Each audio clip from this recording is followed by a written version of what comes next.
மூலம் தேர்வான 36 பேருக்கு பணி நியமன ஆணைகளை வழங்கினார் முதலமைச்சர் மு.க. ஸ்டாலின். சென்னை தலைமை செயலகத்தில் நடைபெற்ற நிகழ்வில் வாரிசு அடிப்படையில் காவல்துறையில் 115 பேருக்கு பணி நியமன ஆணையம் வழங்கினார்.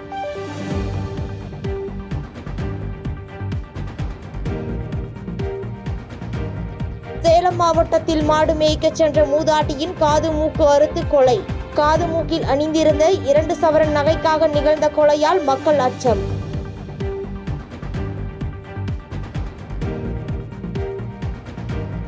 அங்கீகாரமற்ற மருத்துவக் கல்லூரிகளில் சேர வேண்டாம். மாணவ மாணவிகளுக்கு தேசிய மருத்துவ ஆணையம் அறிவிப்பு.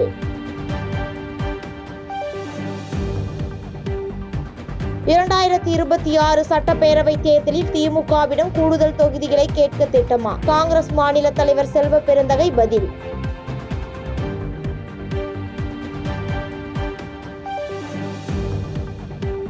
கிருஷ்ணகிரி மாவட்டம் கெலவரப்பள்ளி அணையில் கரைபுரண்டு ஓடும் ஆற்று நீரில் குவியலாக எழும் நுரைகள். நாளுக்கு நாள் நுரையின் அளவு அதிகரித்து வரும் சூழலில் நீரை விவசாயத்திற்கு பயன்படுத்த முடியாமல் விவசாயிகள் கவலை.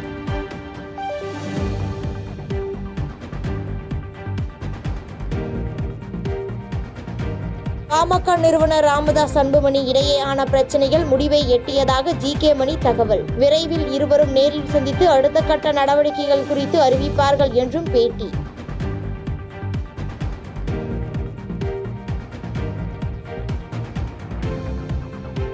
புதுக்கோட்டையில் ஒரே நாள் இரவில் 2 வீடுகளில் கைவரிசை காட்டிய கொள்ளை கும்பல். ஜன்னல் கம்பி மற்றும் பின்பக்க கதவை உடைத்து நகை பணம் கொள்ளையடித்து சென்ற மர்ம நபர்களுக்கு வலைவீச்சு.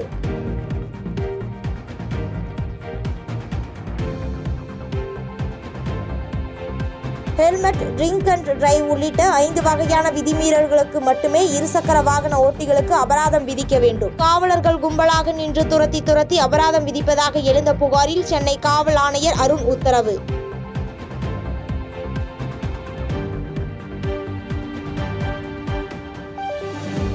திமுக முன்னாள் நிர்வாகி தெய்வ செயலால் பாதிக்கப்பட்டதாக கூறப்படும் பெண்ணுக்கு நீதி கேட்டு அதிமுகவினர் அரக்கோணத்தில் கண்டன ஆர்ப்பாட்டம். காவல்துறை அனுமதி மீறியும் நடைபெற்று வரும் கண்டன ஆர்ப்பாட்டத்தில் திரளான அதிமுகவினர் பங்கேற்று முழக்கம்.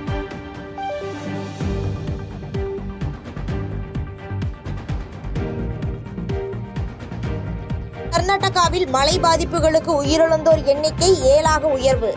வடக்கு கர்நாடகா, கோவா மற்றும் மகாராஷ்டிராவில் கனமழை தொடரும் என எச்சரிக்கை.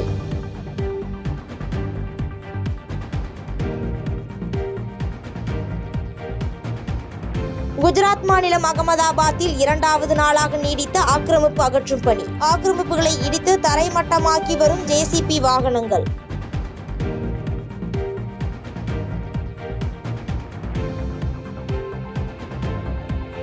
செய்திகளை உடனுக்குடன் தெரிந்து கொள்ள கீழ்கண்ட கேபிள் மற்றும் டிடிஎச் நெட்வொர்க்குகளில் எம்நாடு செய்தி தொலைக்காட்சியை காணுங்கள். பாதகம் செய்பவரை கண்டால் நாம் பயம் கொள்ளலாகாது பாப்பா. மோதி மிதித்துவிடு பாப்பா, அவர் முகத்தில் உமிழ்ந்துவிடு பாப்பா. அண்மை செய்திகளை உடனுக்குடன் தெரிந்து கொள்ள இணைந்திருங்கள் எம்நாடு தொலைக்காட்சியுடன்.